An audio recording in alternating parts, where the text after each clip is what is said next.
read this text, church, the Lord ministered to my spirit with this theme. God is asking, why are you crying? Cry to me. God is asking us today, why are you crying to me? You might say, but I thought we were supposed to cry out to God. You might say, I thought that crying out to God would be the appropriate thing to do and the action to take. Yes, don't get me wrong. It is a good thing to cry unto God. But let me remind you also, God has invited us to participate. The Christian Life Church is not passive, nor is it inactive. It is a life of action and participation. We are called to do our part. There are times in our lives when God will allow the enemies to pursue us, to run after us back to back, trouble to come back to back. He will allow them to think that they have us where they want us to be. But in the midst of all of this, God has a plan. But biblical history tells me, church, there were a group of people called the Israelites, who was led by a great man called Moses. And one day, he said to Moses, knowing very well that he is omniscient, he's all-knowing, he said, speak to the children of Israel. I'm about to destroy the enemies. He said, speak to the children of Israel. I'm about to do a new thing. He said, speak to the children of Israel. He said, tell them to encamp by the sea. God gave straight instructions. He didn't say, y'all go. And he didn't tell them where to go. He told them before Baharath, between Magog and the sea, over against Beelzebub. So you can camp by the sea. God gave straight instructions, church. How many of us here today follow God's straight instructions? But the Bible tells me God gave them straight instructions, and because he gave them straight instructions, Moses led the people by the sea that God has stated. Then we wonder why God don't answer our prayers, because we don't listen for our instructions. And when he has given us instruction, church, we don't follow. To get speedy answers, speedy deliverance, you need to be obedient. To get speedy deliverance and speedy answers from God, church, you need to be obedient. Then God said, when I have put them by the sea, Pharaoh will say that they are entangled near the sea. There will be no way out for them to pass. And so for that reason, I will get them. I don't know how many enemies be falling behind you. I don't know what all the talks have been. But God at times, church, will allow those things to have your enemy to think they got you where they want you to be. But the Bible tells me, church, and he said to Pharaoh, to Moses, he said, then I will harden Moses' heart to follow the children of Israel. And when I harden his heart to follow the children of Israel, then our God will deliver the children of Israel. He said, I will be honored upon all his hosts, and the Egyptians will know that I am God. But let me remind you yet, church, I will give you 6 promises out of 30,000 plus that God has given us. But God didn't just give us those promises for us to just hear. He gave us those promises to believe. He gave us the promises to trust. He gave us the promises to utilize. He gave us the promises to use. He gave us the promises to implement. But God is asking you and I today, why are you crying? Why are you crying over the same thing over and over and over and over when I have given you promises? Why are you crying over the same thing when I have already told you that I am God? us in his word, church. He expects us to hold on to the promises. He expects us to act on the promises. He expects us to implement the promises. How many times God has said things to us and we don't follow his strict instructions? How many times that you have prayed over a trial and a tribulation, over a condition in your life, and you're wondering, why God have not answered me yet? But I'm here to say that Christian Life Church is not passive, it's not inactive. There are parts that you also have to play. You tell God, you say, God, I want to make sure I am healthy, but you're not eating right. You tell God, I want to make sure I'm healthy, but you're not taking your medication. You tell God, I want to make sure I'm healthy, but you're not following instructions of the doctors, no God. So how can you be healthy? You have to participate for God to do his part. Then you tell God, you say, God, I want a job. I want this job, but you don't have the degree to even get the job that you're claiming you want. Then you tell God, I need to make sure I get this job, but yet you have not even learned the skills to get the job. You have to participate. You have to be active to be able to do what you're asking God for. You have to do your part, church, and God will do his part. Then you tell God, God bless me with a husband. When you got a marriage material, you can't cook, you can't clean, but yet you want a husband.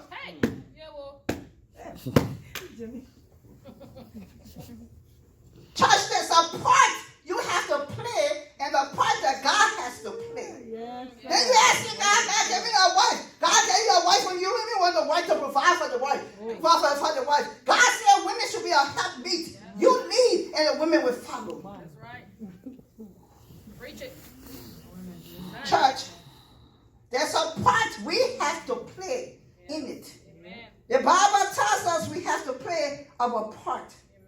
Then we ask God, we say, God, I want to make sure, Jesus, that this is right. But you're not following his instructions. But God gave us few promises I will share with you today. He said in James 1:17, every good and perfect gift comes from above, coming down from the Father of heavenly lights, who does not change like shifting shadows. God don't change, but we change. Then he tells us in Nahum 1:7, the Lord is good, a refuge in the times of trouble. He cares for those who trust in him. But yet we cry day by day, Christian friends, not believing what God has done for us already. God delivered you yesterday. What did you think that he will not deliver you today? He said, I am the refuge if you trust in me. He said, hold on to my unchanging hands. Then he tells us in Isaiah 40:29, he said, I give strength to the weary and increase the power of the weak. Are you holding on to the promises? Then you will hold on to the promises and you will not have to be crying out all the time, because you will have to do your part and God will do his part. Then the Bible tells me in Isaiah 40:21, but those who hope in the Lord will renew their strength. I don't care how many times you have prayed over this situation. How many times you think it's not happening, but God said to you already. He said, I have already given you the promises. He didn't say, I will give it to you. He has already given it to you. He said, I will renew your strength. They will soar on wings like eagle. They will run and not grow weary. They will walk, but they will not faint. Then he went on in Isaiah 43 to tell us, when you pass through the waters, he said, I will be with you. Hallelujah. He didn't say when you pass through the water, I will think about it, or I might be with you. He already promised us that whatever we find ourselves going through, he will be with us. Then he told us, he said, I will be with you, that the rivers will not sweep over you. When you walk through the fire, you will not get burned. The flames will not set you ablaze. Those are promises, church, that God has already given us. Not promises that God said he will give us. But Proverbs also tell us, which is most of us as Christians, as children of God, as humans, with all your heart. He said, lean not unto your own understanding. In all your ways. He said, acknowledge me, and our God will make your path straight. He said, in all your ways, church. He said, acknowledge me. And our God will make your path straight. Our God will direct your path. Those were God's words to us. He has given us the promise. God promised the children of Israel. He also promised the children of Israel just how he promised us, church. The children of Israel saw God deliver them many, many years out of bondage, out of Egypt. And he said to the children of Israel, he said, I will remember my covenant. Therefore say to the children of Israel, I am the Lord. I will bring you out from all the burdens of the Egyptians. I will rescue you from bondage, and I will redeem you with an outstretched hand and with great judgments. Christian friends, the Lord made 3 well-defined statements to the children of Israel. He said, I will bring you out. He said, I will rescue you. Then he told them again, he said, I will redeem you. But let me remind you why God gave us promises, and let me remind you what God said to the children of Israel, those 3 distinct things. He said, so shall my word be that comes forth out of my mouth. He said, it shall not return unto me void, but it shall accomplish which I please, and shall prosper in the things whereto I send it. But biblical history tells me, church, that God delivered the children of Israel from the strong hands of Pharaoh and the Egyptians. But in a few days, the children of Israel forgot. They forgot the covenant that God made with them. They forgot what God had done for them, delivering them after all those years. We easily forget what God do for us. When something else starts, we panic. And the Bible tells me, church, just few days, not even months, not even years, the children of Israel forgot what God had done for them. They forgot the power hands of God. They forgot his capability and his activeness. They forgot that he is God. And then when they went through church, you know, there are times when we find ourselves going through some things right after we have prayed and God has answered, something else takes place. The children of Israel were rejoicing they have left Egypt. But right before them, a few days later, they were bombarded by the Red Sea in front of them. They forgot that they had and served a great God. And the Bible tells me they went crying out to Moses. They went crying out to Moses. We told you you should have left us in Egypt. Why you brought us out of Egypt to die here in the wilderness where there's no graves? They started crying out to Moses, and they forgot, church, that God had already delivered them from something for all those years from bondage, but they forgot the great hands of God. And Moses, he went crying out to God. And when he went crying out to God, God asked him the question, why are you crying out to me? He said, why are you crying out to me? He said, why? He said, you forgot that I took you from bondage? You forgot that I've been with you always? He said, you forgot that I am that I am? He said, you forgot that I can make the impossible possible? He said, you forgot that I am El Shaddai, the Almighty God? He said, you forgot that I am self-sufficient? He said, you forgot that I am Jehovah Nissi, the God who is your banner? He asked a question. He said, Moses, why are you crying out to me? Why you forget so easily who I am? We forget so easily who God is. So he asked Moses, he said, why are you crying out to me? You forget what I did yesterday? You forgot? Now he said to Moses, he said, now you stretch out your rod over the sea. But church, Moses had to play a part. Moses, church, had to play a part. He had to play a part, and God said to him, God played a part by being protective of the children of Israel. But Moses played a part by being active, and the children of Israel had to play their part by participating. We all have to play a part. And God said to him, he said, put your rod over the sea. And when Moses did that by obedience to God, the Red Sea was parted. And the children of Israel were able to walk through on dry land. But Pharaoh thought, and the enemies thought, that they had the children of Israel where they wanted them to be. But the Bible tells me, church, when they went through that, and they saw the children of Israel before the sea, They thought they had them. But God allowed them to get in the sea with the children of Israel. You know, sometimes, church, when you have prayer, you think the enemy is not overcome. When you have prayer, you think the enemies have won the battle. Sometimes when you have prayer, you say, God, you answer my prayer yet. Sometimes you pray, you say, God, the enemies is shining. Sometimes you pray, you say, but God, what happened? The enemies going up and I'm going down. But God will have the enemies, church, to follow you and get them to the point where he wants them to be. Yeah. And the Bible tells me, God allowed the Pharaoh, his Egyptian army, to follow the children of Israel into the sea. Into the sea.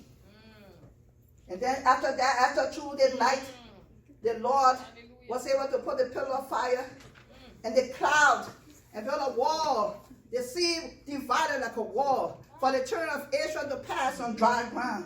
And Moses, the Egyptians and the soldiers, they just thought they were running through the sea too with the children of Israel.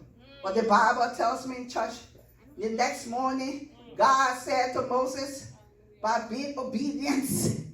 Our problem today is obedience. We always want to do what we want to do. We don't never follow instruction. We always feel that God is not the wise God, that we are wiser than what he is. But the Bible tells me Moses had to follow instruction, and the children of Israel had to participate for God to be able to answer their prayers. And the next morning, church, when they woke up, the Bible tells me that God said to Moses, he said, now you stretch your hand back over the river. And the Bible tells me, church, now one Egyptian was safe.